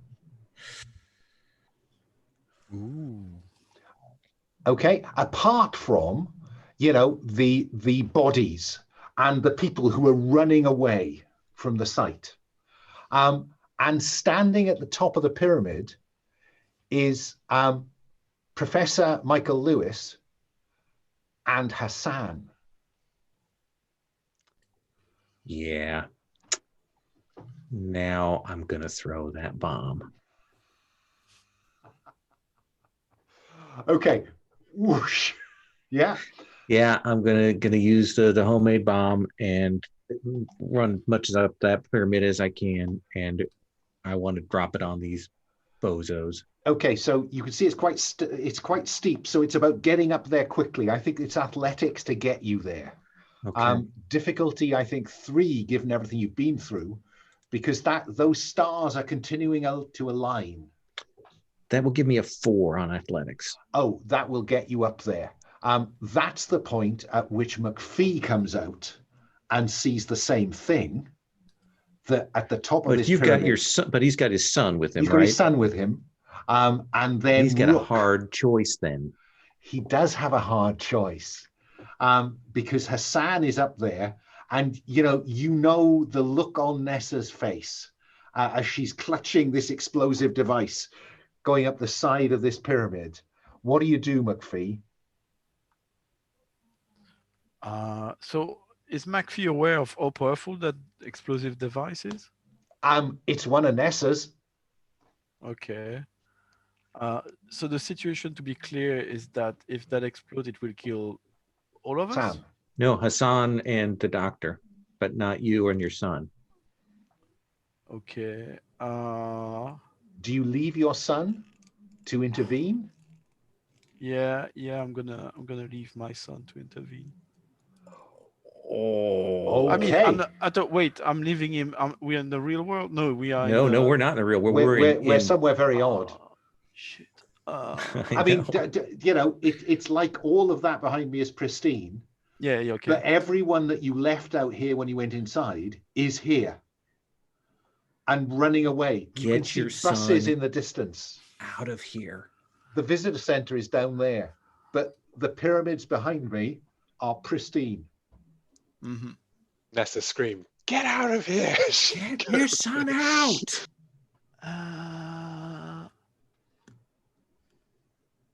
Okay, while you're thinking about it, I'm gonna yell at Nessa. I'm gonna yell. You don't have to do this. we can sort this out a different way. And I'd like to invoke a timeline aspect.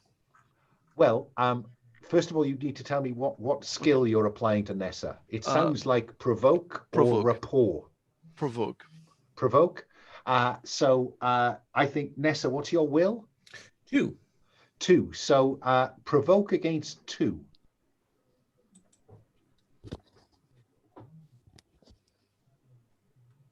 3. So that's success by 1. Nessa, I think the only way I can apply this is 1 point of mental stress.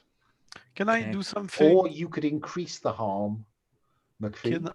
Can I invoke a timeline aspect to... Which one? So I'd like... tell me afterwards if it works, but what I'd like... So as Nessa just, for a split second, as she's making a decision, is stopped. The Reverend is looking in her direction, sort of. The Reverend is dead. I'm afraid. Oh, come on! Oh, I'm so sorry. Wow. Okay. Okay, so you were running towards what, Nessa? Then I'm going up the pyramid to throw this explosive. Just at the pyramid. These, yeah, at these bozos who did the doctor and Hassan up at the top. So, there's the doctor. Sorry, Yeah. I confused the doctor and the Reverend. So, right. I'd like to invoke is that the doctor is kind of smirking in your direction, holding Hassan, when he looks at his legs, and there's a swarm of spiders which start climbing along his legs, and he starts to be caught in a panic. I'd like to invoke the Faceless Mother is angry at Nyarlathotep. I'm prepared to let that one fly. But hang on. So are you provoking Nessa, or are you provoking the professor? You're trying to draw the doctor off so I can target him, right? I'm trying to provoke you to stop, and what I was hoping the situation was doing was to evoke that things are sorting themselves with your intervention. The Faceless Mother might not be done with what's going on, but she's there and starting to do something with whatever power she might. Okay. So you see the doctor, starting to be attacked by those spiders. So there's hope that something else might be. I'm going to have to spend to resist that, because with that setup, I'm going to have to not with spiders and stuff. Okay. So what are you going to spend to? Then essentially, Rook told me, don't blow them up down there. But we got out here, and now this is a different situation. Fine. So you take 1 point of mental stress for that hard choice, Nessa.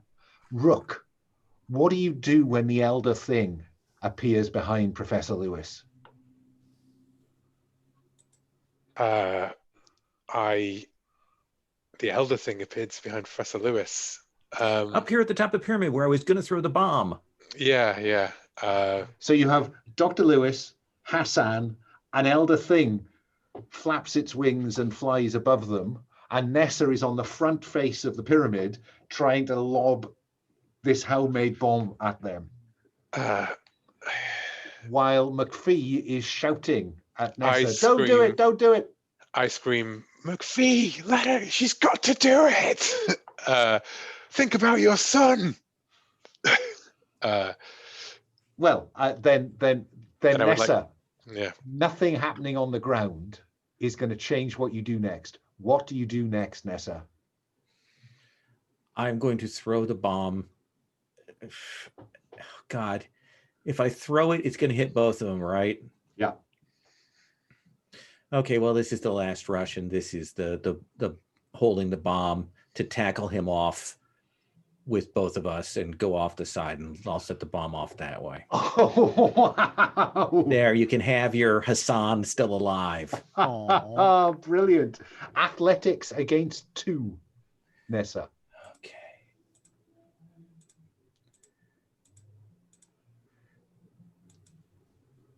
Oh, I'll spend everything. I'll spend my last one. That takes it to an 8. 8 against 2 is success by 6. I think the professor Grab, is thinking click. you're going to throw it, but instead you leap at him. And if there happens to be an elder beast behind him that gets... I think that's what we have to see, don't we, at the climax of this movie, is that you launch yourself with him off the top of the pyramid into this elder thing, which is flapping backwards away from you, and then... and the blinding light of the explosion, and everything is as it appears behind me. The great old one has not risen. And I think that's our game. Remaining SAS air helicopter coming into the ruins. Epilogues. Rook. What do we see of Rook after these events?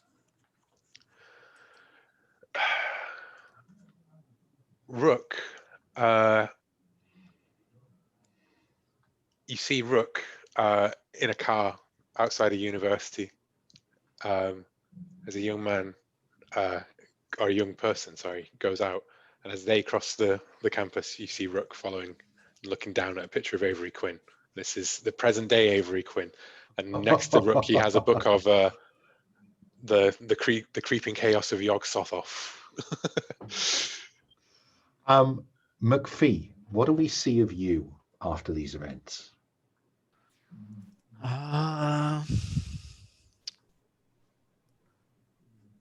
I think what we see is McFee on a small sailing ship with his son, but the scene somehow makes the viewer understand that McFee is teaching back sailing to his son, because apparently his memories are not quite there. And as McFee is not paying really attention for a few seconds, the son looks at his own reflection in the water, and the reflection he sees is faceless.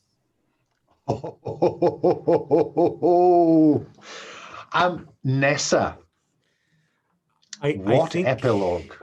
I think we probably see, whatever graveyard has the headstone for Nessa. Probably real basic, because I assume Rook wouldn't spend a lot of money on this. But I think we see a figure there in, the classic, they've got the umbrella, it's raining, the coat, and I think we see the figure turn around and it looks a lot like Nessa. And I think we see her brother who vanished into the bowels of these cults, that she was kind of following on the trail of. Spot on. I think that's a great finish. So I thank you for that, folks. I would like a quick roses and thorns, if that's okay, just looking at our entire series. Let me start. Kaloum, any roses for this session or the series as a whole? Well, it was again Nessa who pulls out the best reference with the must always listen to, must believe Rook. That was really nice. And the roses are, I love playing with you guys. Quite simply, it's really nice. Good. Lowell, any roses? Oh man, like the interesting arc and choices on everybody's characters. I love that we got full circle on McFee, and I thought that there were some really nice moments there at the end, and the epilogue was great. I like Rook's following along to get McFee some answers and some closure here, even when it would have been so easy to let me just blow. Everything would have been fine. I thought that was great. So character-wise, dynamite. And again, Al, let me say this. I like Fate. I'm one of the people in the community that likes Fate, but I like a very particular kind of Fate. the way that you run, like the light hand. We're not spending a whole bunch of time dealing with stuff. The GM isn't making rolls. We're moving things along, and so I really appreciate it. It was so nice to see and to be able to play a Fate game that was run like that. Just absolutely great. Thank you. Certainly, it's encouraged me to believe that Fate can be run on the Gauntlet successfully. Yes. And Will, any roses? McFee punching monsters is always great. That was great. Yeah. So what if it's the incarnation of a great old one? Wallop. Yeah. Nessa seeing it through to the end, and Alan, I really enjoyed the paper ripping as the mask rips. He rips. I imagine that as like kind of sickening shift in dimensions, like it's something that two-dimensional happening in front of us. That was great. And roses for the whole thing, like the timeline, the pace, the action, the challenges that you came up with from the things, all the crew. I really enjoyed playing Fate, even if I didn't quite grasp it all the time, but it was really fun. I have to say, my rose, I think Fate of Cthulhu has got legs. I think it's a really interesting system that can create a quite self-contained. I think there is something about trying to get through one event per session because of the constraints of our setup, but it wasn't too bad. It wasn't too bad. Any thorns? Let's go back. Not ruining the party, because it's not so much criticism as introspection. At the moment, I'm really looking into trying to work out what I like less, and what's helping me to sort of work this out. I recommend people to check. They redid an episode about that on Panda's talking game about layers of games. So you got the character layers, you got the group layers, the player layer, the storytelling layer, the gaming layer, which is more the system, and the real life layer, if you will. And so the point is sort of find your balance where you are best at changing between layers, which layers you are the most comfortable with. I'm more comfortable in the player layer with a bit of story layer, and with exception with stuff. And Fate and Fate of Cthulhu has proven to me to be exactly the right balance of what I don't like. So it really, it was like going to dance. I love dancing. You love dancing. We were together to a concert, and I'm happy to hang out with you to dance there. And I hate the music. I really dislike the system actually, and the way it was framed. But it's not per se that system is bad. It's just showing up, I don't know, at a Chinese restaurant when you don't like Chinese food. I think Fate is a particular thing, and there is more mechanical, almost meta mechanical going on. It's really involved. I'm struggling sometimes with, as a player, doing the storytelling, and here was really the system plus the proactive storytelling is really the balance, which doesn't fit my personal taste. So nothing's changed since session one. No, I've got a clearer. No, I'm winding you up. Will, any thoughts? I mean, I find Fate very open-ended and hard to sort of wrap my head around exactly when things apply, but I did really enjoy it. I think you guys did a great job of like walking me through the role every time,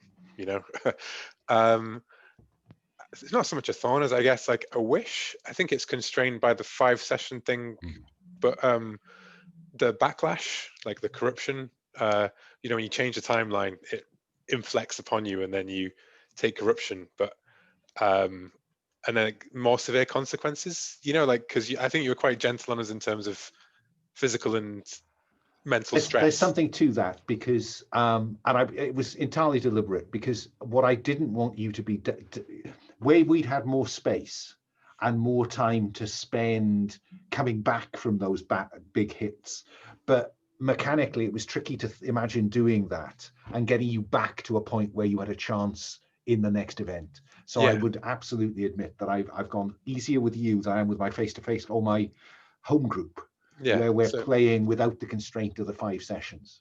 That's not really a thorn so much as I'd be interested to see what that's like, Yeah. Lowell, any thorns?